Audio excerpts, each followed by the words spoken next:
When did you know a student wouldn't walk out of your classroom alive? Samir fell out of his chair behind me and started clutching his nose as blood poured between his fingers. The entire class gasped as he tried to speak through the blood flowing down his chin. Something in my lunch. Then his eyes rolled back and he collapsed onto the floor. His body went limp and more blood pooled around his head from his nose. I dropped the marker and rushed to his side and yelled for someone to get help. Before I could check his pulse, a guy named Luca Olson jumped up from his seat in the back row.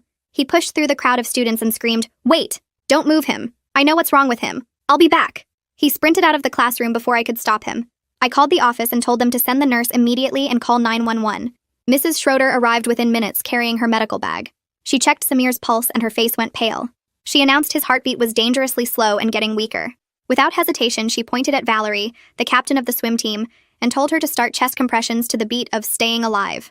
Valerie positioned herself and began compressions while the rest of the class formed a circle around them. Many were crying or holding each other. I kept checking the door for paramedics while Mrs. Schroeder monitored Samir's vital signs. After 2 minutes, she checked his breathing and shook her head. She tilted his head back and gave him 2 rescue breaths. His chest rose and fell, but he remained unresponsive. Valerie resumed compressions, sweat dripping down her face from the effort. The class watched helplessly as their classmate's lips turned blue, and his skin took on a grayish tone. Mrs. Schroeder pulled out a penlight and lifted Samir's eyelids one at a time. The left pupil contracted normally, but the right remained fixed and dilated. She looked up with a mix of relief and concern, saying he was alive but barely. She instructed students to elevate his legs to keep blood flowing to his brain. 10 agonizing minutes passed before Luca burst back through the door. He was breathing hard and had garbage stains on his clothes from diving through trash cans. In his hands was a cafeteria tray with a half-eaten sandwich and apple core. Everyone turned to stare as he set it on a nearby desk. "I found his lunch. Look at the sandwich." We gathered around while 2 students continued CPR on Samir. The sandwich had 2 bites taken out of it, and between the bread and turkey was a layer of something black. Not mold or rot, but a deliberately spread substance that looked like tar. It had a chemical sheen and had partially absorbed into the bread. Luca carefully pulled the sandwich apart, revealing more of the black paste. Some had mixed with the mayo, creating gray streaks. The smell was faintly chemical, making several students back away. Mrs. Schroeder grabbed it and immediately told everyone not to touch it before calling poison control. The paramedics finally arrived as she was describing the substance. They took over CPR and started an IV while one bagged the sandwich as evidence. I heard them radio about a possible poisoning case and mention preparing decontamination procedures. The whole class watched as they wheeled Samir out on a stretcher. Police arrived shortly after and sealed off Samir's desk. They interviewed students who'd been sitting nearby and took the rest of the lunch tray as evidence. Luca explained finding it in the cafeteria dumpster, after remembering Samir had thrown it away after only a few bites. As the officers questioned us, I noticed them paying special attention to who had access to Samir's lunch. They asked about his friends, enemies, and daily routine. The cafeteria would be shut down pending investigation, and all food service areas would be searched. This wasn't food poisoning or an allergic reaction. Detective Giles pulled me aside and showed me a text they'd found on Samir's phone from an unknown number sent that morning. "Enjoy your lunch today. Consider it payback for what you did to my sister." The detective explained they'd traced the number to a burner phone purchased with cash, but security footage from the store showed a young man in a hoodie who looked familiar. As she showed me the grainy image, I realized with growing horror that I recognized the build and posture. "Mrs. Branson," the detective said quietly, "we need to talk about Luca Olson. He found that sandwich awfully fast, didn't he?" I looked at the detective and felt my stomach twist into a knot because I'd been thinking the exact same thing. "I need to look at that footage again more carefully," I told her while rubbing my temples. She nodded and made a note on her pad before the principal's voice came over the intercom calling all faculty to the conference room immediately. I rushed down the hallway with other teachers and found Ronald Weber standing at the front of the room with his arms crossed. The principal stood beside him looking pale and kept checking his phone every few seconds. "Listen carefully," the principal said once everyone sat down. "Nobody talks to the media about what happened today." Ronald Weber stepped forward and pointed at each of us in turn. The school could face massive lawsuits if anyone says the wrong thing to reporters. He explained that all questions should go through his office and reminded us 3 times about liability issues. After the meeting ended, I caught Detective Giles in the hallway and pulled her aside near the water fountain. "That person in the hoodie buying the phone," I said quietly. "They had this specific slouch and head tilt I've seen before." She pulled out her notebook and asked me to write down everyone I could think of who moved that way. I started making a list but kept getting distracted by the image of that grainy security footage. That evening at home, I sat at my kitchen table staring at my laptop while my dinner got cold. My mind kept replaying the morning over and over like a broken record. Samir had thrown his lunch away so fast, way faster than normal. He usually sat there eating slowly while reading his chemistry textbook, but today he'd taken 2 bites and tossed the whole tray. My email notification kept pinging and I opened my inbox to find dozens of messages from parents. Some were angry and demanding answers about school safety while others were scared for their kids. A few mentioned hearing rumors about some girl at another school that Samir had supposedly hurt last year. One parent said her daughter was too scared to come to the school tomorrow. Another threatened to pull their kid out completely if we didn't have better security. My phone rang and Ronald Weber's name appeared on the screen. "You need to write a statement for the district lawyers by tomorrow morning," he said without even saying hello. He reminded me to stick to facts only and avoid any speculation about who might be responsible. "Just the facts," he repeated. "Nothing about suspects or theories." He said it 3 more times before hanging up. I spent hours typing and deleting sentences, trying to describe what happened without saying too much. The next morning, I got to the school early and saw orange health department notices taped all over the cafeteria doors. Pia Melendez stood there arguing with 2 inspectors in white coats who kept shaking their heads. "My kitchen staff had nothing to do with this," she kept saying while waving her hands. The inspectors just wrote things on their clipboards and took photos of everything. I walked past them to my classroom and stopped in the doorway when I saw the yellow police tape around Samir's desk. The janitors hadn't been allowed to clean yet, and I could still smell that faint metallic scent of blood. My legs felt weak and I had to grab the doorframe to steady myself. The memory of him collapsing hit me all at once and I sank into my chair. Everything looked the same but felt completely different. The desks were still arranged in rows and my whiteboard still had yesterday's lesson half written. But that empty desk with the tape made the whole room feel wrong. Pia found me there an hour later and knocked softly on the doorframe. "Can we talk?" she asked, and came in without waiting for an answer. She explained that once students get their lunch trays and leave the serving line, nobody monitors them. "They could go anywhere in the building," she said while pacing back and forth. "Someone could have easily switched that sandwich between the cafeteria and your classroom." She showed me the layout of the building on her phone and pointed out all the blind spots. The hallway by the gym, the stairwell near the library, even the alcove by the water fountains. Any of those places would work for someone wanting to swap food without being seen. By lunchtime, word had spread through the whole school that Luca was questioned again by police. I saw students stepping aside when he walked down the hall and heard whispers following him everywhere. He knew exactly where to look, one girl said to her friend by the lockers. "Nobody finds evidence that fast unless they put it there," another student muttered. Luca kept his head down and walked faster, his shoulders hunched up around his ears. Some kids actually turned and went the other way when they saw him coming. The rumors were spreading faster than the truth, and I could see him breaking under the weight of everyone's suspicion. Even teachers were looking at him differently now, their eyes following him with doubt. Detective Giles found me after school and pulled out her phone to show me another photo from the store's security camera. This one was clearer and taken from outside when the person was leaving. She pointed at the navy hoodie and asked if I recognized it. My stomach sank when I saw our school mascot printed on the back. Half the kids at our school owned that exact same hoodie from the school store. The detective watched my face and nodded like she already knew what I was thinking. She put her phone away and said she'd be checking with the school store for purchase records. Students kept coming up to me in the hallway between classes asking if Samir was going to be okay. I could only shake my head and tell them I didn't know anything. The administration had sent out an email that morning telling all staff not to share any medical updates about Samir, even if we somehow got them. Parents were calling the school nonstop, and Ronald had his secretary screening everything. During lunch, a student named Adriel showed me his phone with a screenshot from some group chat. The messages were from last semester, and they were talking about Samir paying someone to keep quiet about something. The texts were vague, but one person mentioned that whatever Samir did was bad enough to get him expelled if it came out. Adriel said he got it from his girlfriend who got it from someone else, so nobody knew who originally sent it. I took a photo of his screen before he walked away. Ronald Weber called me to his office right after 6th period and closed the door behind me. He sat behind his desk and folded his hands while telling me the school's reputation was at stake. He kept repeating that containing this situation had to be our top priority. Then he leaned forward and asked if I'd noticed any teachers or staff members acting strangely lately. I told him everyone was acting strange because a student almost died in my classroom. He didn't like that answer and reminded me that my contract was up for renewal next year. I left his office feeling sick. On my way to the parking lot, I ran into Luca by the gym doors. He looked exhausted with dark circles under his eyes and his shoulders slumped. He stopped when he saw me and said he hadn't slept since yesterday. He explained again that he only ran for the lunch tray because he saw Samir's reaction and remembered seeing him throw something away during lunch. He said people were calling him a killer online, and his parents were thinking about pulling him out of school. I wanted to say something helpful but couldn't think of anything that wouldn't sound empty. When I got home, I found an email from Pia with a staff memo attached. The memo showed that the cafeteria's back door had been propped open during lunch for a delivery that was running late. She'd highlighted the part that said the door was unsupervised for almost 40 minutes. That meant someone from outside could have walked in without going through the main entrance or being seen by the security cameras. She'd added a note at the bottom asking me to call her when I could. During my free period the next day, I stayed in my empty classroom and spread out the seating chart on my desk. I started marking where everyone sat and realized there were several blind spots where someone could have messed with Samir's stuff. The trash can was positioned right next to his row, and if someone crouched down there, they'd be hidden from most of the class. His backpack would have been on the floor right there, too.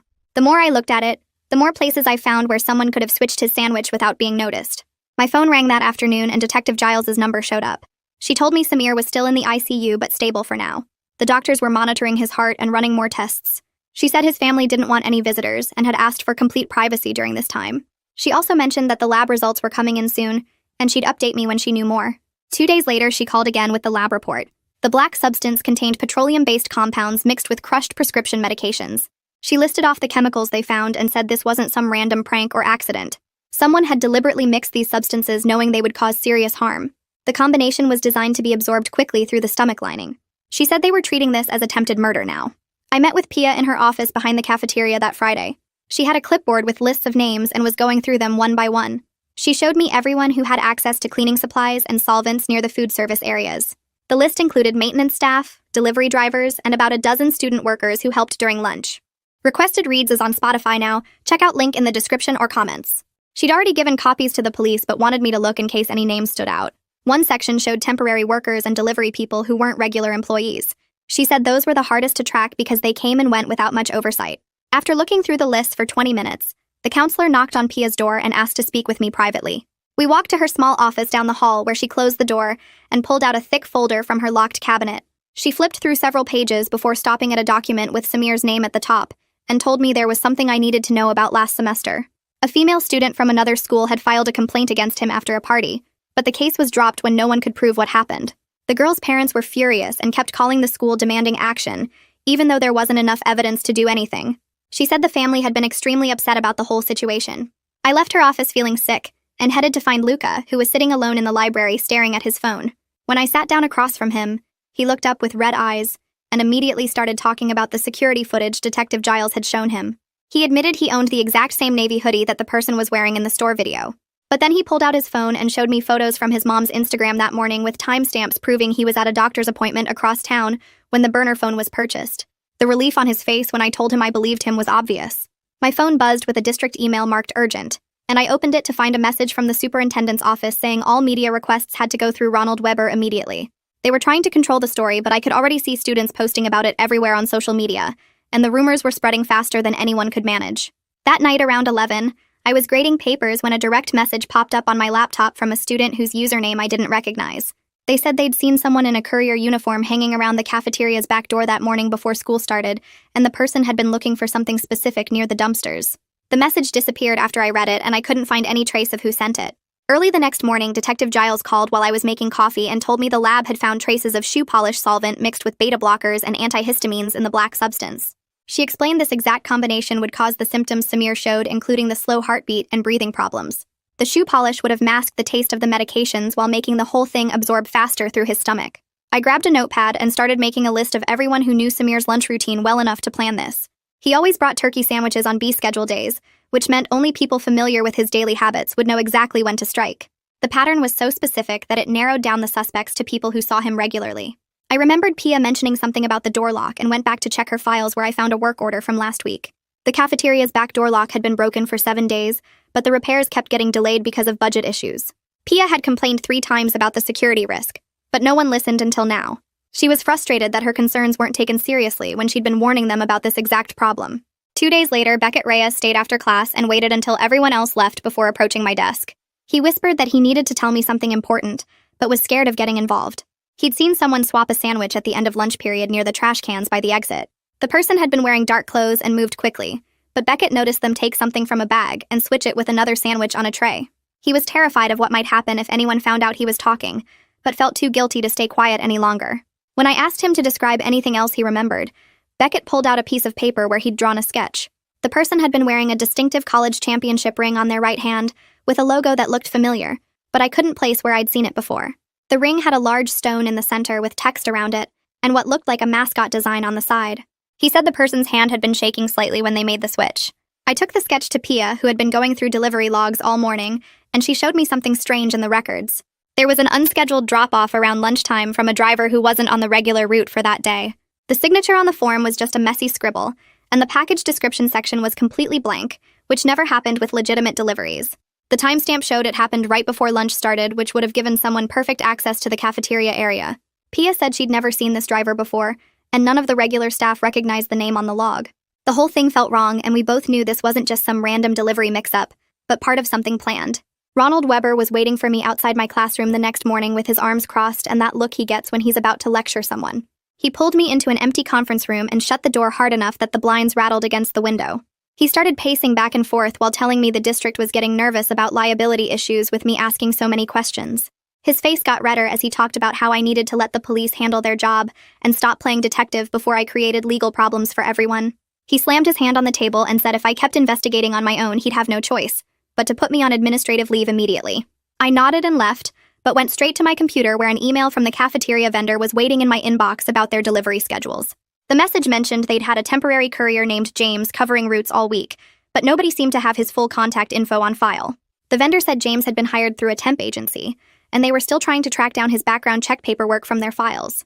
I printed the email and walked down the hall to find Luca sitting alone in the library with his head in his hands looking exhausted. When I asked him where he'd been during lunch period yesterday, he pulled out his phone and showed me messages from the robotics club advisor. The timestamps proved he'd been helping set up equipment in the lab during the exact time someone would have switched the sandwiches in the cafeteria. He scrolled through photos showing him carrying circuit boards and soldering irons with other club members visible in the background working on their projects. Relief washed over his face when I told him this was good proof, but then his shoulders slumped again as he talked about the looks he was getting. My phone buzzed with a call from the hospital saying they had an update on Samir's condition that the family wanted shared with the school. The nurse explained that Samir had briefly needed a ventilator when his breathing got too shallow, but was now breathing on his own again. They were still running tests to identify all the substances in his system and figure out if there would be any long-term effects from the poisoning. She said his heart rate was stable now, but they'd be monitoring him closely for at least another week before considering discharge to home care. I found Pia by the loading dock after school where delivery trucks were pulling in with tomorrow's food shipments for the cafeteria. She looked guilty as she admitted she sometimes props the back door open herself when deliveries run late and she needs quick access. The delivery schedule was so tight that following all the security protocols would mean food wouldn't be ready in time for lunch service. She showed me the clipboard with delivery times and I could see there was barely 5 minutes between trucks arriving and needing to be unloaded.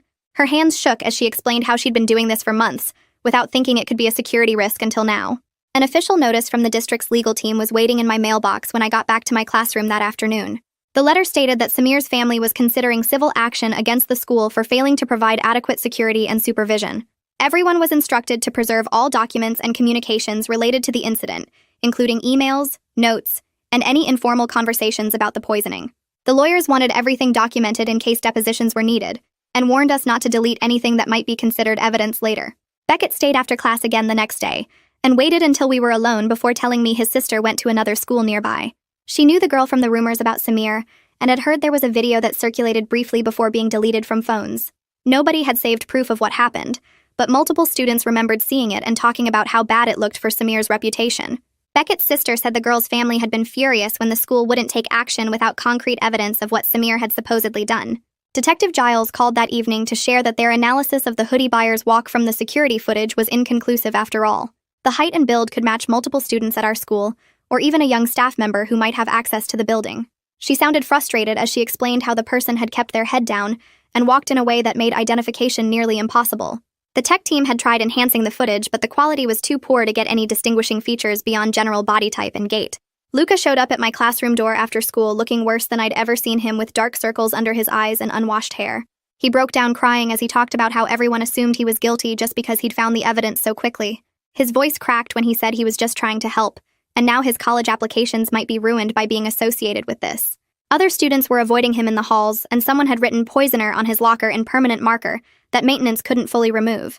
He showed me screenshots of messages calling him a wannabe killer and saying he should be expelled even without proof of guilt.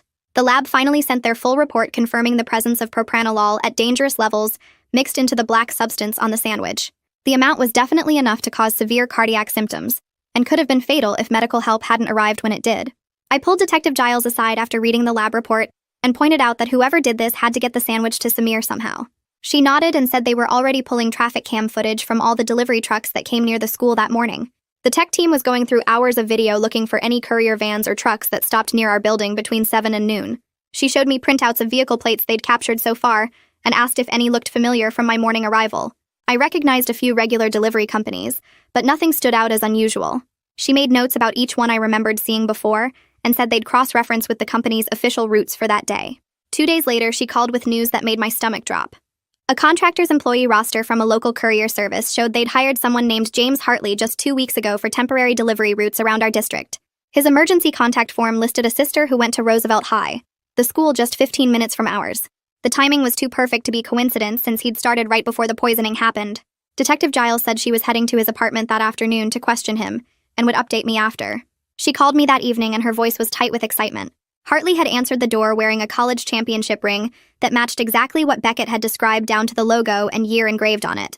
When she asked about his deliveries to our school, he claimed he only made drops to the loading dock and never went inside the building itself. He said he left packages with whoever was working the dock that day, and got signatures on his electronic pad before leaving. She pressed him about the morning of the poisoning, and he stuck to his story about staying outside the whole time. But she noticed he kept touching the ring nervously whenever she mentioned Samir's name, or asked about the cafeteria access. The next morning brought more evidence when the tech team finished analyzing phone tower data from the burner phone. The pings showed it moving along Hartley's exact delivery route that morning, hitting towers near each of his scheduled stops. Later that same day, it pinged at a strip mall where credit card records showed Hartley had bought lunch during his break. The timeline was matching up too perfectly for this to be someone else using the same route by chance. Detective Giles said they needed just a bit more evidence before they could arrest him. That same afternoon, I found out through an email from Ronald Weber that Luca had been suspended pending the investigation's outcome, even though there wasn't any real evidence against him. The email said it was for his own safety and the safety of other students, but I knew it was really about protecting the school from liability. I checked social media that night and wanted to throw my phone across the room. Students were posting horrible things about Luca, calling him a wannabe killer and saying he should be expelled or worse. Someone had started a petition to ban him from graduation, and it already had over 200 signatures. The comments under his old Instagram posts were brutal, with people saying they always knew something was off about him. His mom had posted asking people to stop harassing her son, and someone had responded by posting her work address. I screenshot everything to send to Detective Giles as evidence of how badly this was affecting an innocent kid. Beckett came to my classroom before school the next day looking pale and shaky. He'd given his formal statement to police the night before, describing the ring and courier uniform in detail for the official record. The detective had recorded everything and had him sign multiple forms confirming his testimony was true. He told me the school counselor had put him in some kind of safety plan because he was scared someone might come after him for speaking up. They'd changed his schedule so he could leave through different exits and avoid the main hallways between classes. His parents were thinking about pulling him out for the rest of the year if things got worse. That afternoon, Pia found me in the teacher's lounge and mentioned something that made everything click. She remembered a delivery guy matching Hartley's description had asked her for directions to the service entrance 2 days before Samir got poisoned. She hadn't thought anything of it at the time since new drivers often got confused by our building's layout, but now she realized he'd been scoping out the entrances and learning where he could get in without being noticed. She'd already called Detective Giles to add this to her statement. The arrest happened that evening when police searched Hartley's car with a warrant. They found a container of shoe polish in his trunk, along with a prescription bottle of propranolol that had someone else's name scratched off the label. The tech team pulled data from the burner phone they'd recovered, and the text messages matched word for word with the threat Samir had received that morning. There were other texts, too. Angry rants about his sister and how the school had failed her. Detective Giles called to tell me they had enough for attempted murder charges. The next morning, I stormed into Ronald Weber's office without knocking, and told him Luca's suspension needed to be lifted immediately. I showed him the arrest report and said if he didn't clear Luca's name right now, I'd go to the school board myself and tell them how he'd suspended an innocent student to cover the school's ass. He tried to argue about procedures and investigations, but I cut him off and said the evidence was clear that Hartley did it, not Luca. I threatened to call the local news and tell them about a student being punished without any evidence while the real criminal was already in custody. Weber's face went red, but he picked up his phone and called someone about reversing the suspension immediately. Later that day, Detective Giles called with the final piece of the puzzle. Hartley had confessed during interrogation that his sister was the girl who'd filed the complaint against Samir last year at Roosevelt High. When the school didn't do anything because there wasn't enough evidence, he decided to take matters into his own hands to make Samir understand what real fear felt like. He'd been planning it for weeks, getting the job at the courier company specifically to access our school, and studying Samir's routine until he knew exactly when and where to make the switch. The hospital called the next morning with an update that made my stomach drop. Samir was finally off the ventilator, but the doctors said he'd need weeks of cardiac monitoring and might have cognitive effects from the oxygen deprivation during those critical minutes. His mom sent another email saying his recovery would be long and complicated with physical therapy and regular brain scans to check for damage. I spent my lunch period looking for Luca and found him sitting alone in the library corner where nobody else ever went. His backpack had new graffiti on it, and someone had scratched something nasty into his locker that morning. I sat down across from him and apologized for doubting him, even if I never said it out loud. He looked up from his book and said he knew people would always wonder if he was somehow involved no matter what the evidence showed. His college acceptance letters were sitting on the table, and I noticed he'd crossed out 3 schools already. Weber called me to his office that afternoon and told me he was lifting Luca's suspension, but wouldn't make any public statement about clearing his name. He kept tapping his pen on his desk while explaining that formally accusing him, then retracting it, could open the school to defamation lawsuits. The paperwork would just say the suspension was reversed due to new information in the investigation. No apology, no acknowledgement of the mistake, just bureaucratic language that protected the school's liability. Pia caught me in the hallway later and showed me the new protocols she'd already started implementing. Every delivery driver would now have to check in at the main office and wear a bright orange visitor badge that couldn't be hidden. She'd also installed new locks on all the service doors that couldn't be propped open anymore. The maintenance guys were complaining about having to use their keycards every single time, but she didn't care. She walked me around to show where she'd put chains on the dumpster lids too, so nobody could dig through them looking for evidence or planting something. Detective Giles called that evening to tell me Hartley would face attempted murder charges. But there was a problem. His sister refused to participate in the case at all, and just wanted to move on with her life without more trauma. Without her testimony about what happened with Samir last year, the motive would be harder to prove in court. The detective sounded frustrated but said they had enough physical evidence to proceed anyway. I spent that night thinking about how fast the rumors had spread and poisoned Luca's reputation before we knew anything. The group chats and social media posts had convicted him within hours based on nothing but suspicion. I decided I needed to address this with my students when classes resumed the next week. We arranged the desks in a circle for our first class back, and I told everyone we could express our fears and anger without naming any suspects or victims. Many students were struggling with feeling unsafe in a place they'd always thought was secure. Some cried while talking about watching Samir almost die on our classroom floor. Others admitted they didn't trust the cafeteria food anymore and were bringing sealed lunches from home. A few mentioned their parents wanted to transfer them to private schools. Luca raised his hand halfway through and explained that he'd noticed something was off about the sandwich, because the black substance was visible from the side when Samir set it down. He'd remembered seeing Samir throw it away unusually fast, and that's what made him run to check the dumpster. The other students finally started seeing him as observant instead of suspicious. Several apologized for the things they'd posted online about him.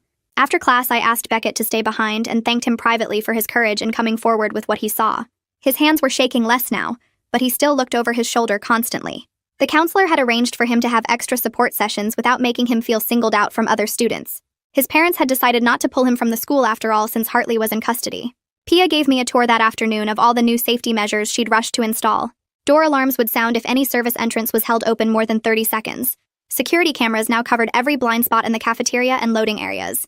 She'd mapped out every possible entry point and made sure each one was monitored or secured. She showed me the new sign-in system for all food deliveries with photographs of each driver and timestamps for every entrance and exit. The metal detectors at the main entrance were being upgraded too. It was reassuring to see all these changes, but sad that it took Samir nearly dying to get the district to approve the funding. Parents were still calling demanding more information, and the school board had scheduled 3 emergency meetings already. Everyone wanted someone to blame beyond just Hartley, like the system itself had failed to protect students. The truth was they were right, but nobody wanted to admit how many warning signs we'd missed.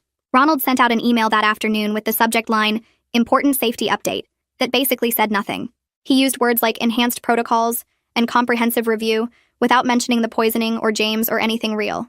I read it 3 times trying to find actual information, but it was all empty corporate language designed to avoid lawsuits.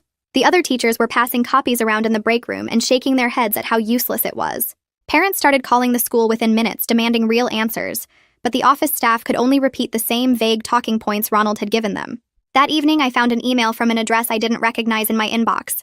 When I opened it, I saw it was from Samir's mother thanking me for calling 911 so fast and staying with him until help arrived. She wrote that the doctors said those first few minutes made the difference between him surviving or not. She didn't ask any questions about what happened or mention the investigation or anything about James. Just a simple thank you that made me cry at my desk. The next morning, our class decided to do something for Mrs. Schroeder since she'd basically saved Samir's life with her quick medical response. Someone suggested a poster, and everyone got excited about the idea. We spent the whole period working on it with students drawing hearts and writing messages about how brave she was. Even the kids who usually sat in the back and never participated were adding their signatures and little drawings. I carried the poster to her office after school and knocked on her door. She was sitting at her desk surrounded by medical journals and looked tired. When she saw the poster, her eyes got watery and she stood up to look at all the signatures. We didn't say much, but stood there for a minute, both thinking about that awful morning when Samir almost died on our classroom floor. 3 months passed before Samir came back to the school. I saw him walking down the hallway with a small device attached to his chest under his shirt. The cardiac monitor beeped occasionally, and he had to leave class early twice a week for medical appointments. Students gave him space without making it weird, and teachers didn't call on him unless he raised his hand. Slowly, things started feeling less tense, and people stopped whispering when he walked by. His friends sat with him at lunch again, and I even heard him laughing in the hallway one afternoon.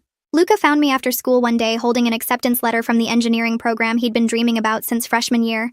He told me the whole experience with the investigation taught him to document everything, and always stand up for what's right even when people doubt you. Most of the students had stopped treating him like a suspect, and some even told him they respected how fast he'd acted that day. His reputation wasn't completely fixed, but it was getting better week by week. Beckett had changed too since giving his testimony to the police. He walked with more confidence and stopped looking over his shoulder all the time. When Pia announced she was starting a student safety committee to help prevent future incidents, Beckett was the first to sign up. He told me he wanted to make sure no other student had to witness what he saw or be afraid to speak up about something wrong. The committee met every Tuesday and worked on proposals for better security cameras and emergency procedures. News came through the district email that James had accepted a plea deal for 10 years with the possibility of parole in 6. The prosecutor had wanted to go to trial, but James's lawyer convinced him to take the deal to avoid a longer sentence. His sister had already transferred to online school to escape all the attention and gossip about her brother being a poisoner. The detective told me privately that the sister still refused to talk about what happened with Samir the year before and just wanted to disappear. At least the cycle of revenge had finally stopped, even if the damage couldn't be undone. 6 months after that terrifying morning when Samir collapsed, our class had found its rhythm again. The new safety measures were just part of daily life now, with everyone signing in at the office and the sealed food containers in the cafeteria. Students had formed stronger friendships after going through something so scary together. Teachers checked on each other more, and parents actually showed up to PTA meetings. We'd learned the hard way that protecting each other mattered more than gossip or old grudges. The metal detectors and security cameras couldn't prevent everything, but at least people were paying attention now. Samir was back to getting good grades, and Luca was preparing for college. Beckett's safety committee had gotten 3 of their proposals approved by the school board. Even Ronald had started actually listening when teachers raised concerns, instead of just worrying about liability. We weren't the same school we'd been before the poisoning, but maybe we were better in some ways. We'd survived something terrible and come out knowing that looking out for each other wasn't just nice to do, but necessary for everyone's survival. That's where we'll close today. Thanks for being here. It honestly makes these stories so much more meaningful. Subscribe and let's keep the good vibes going.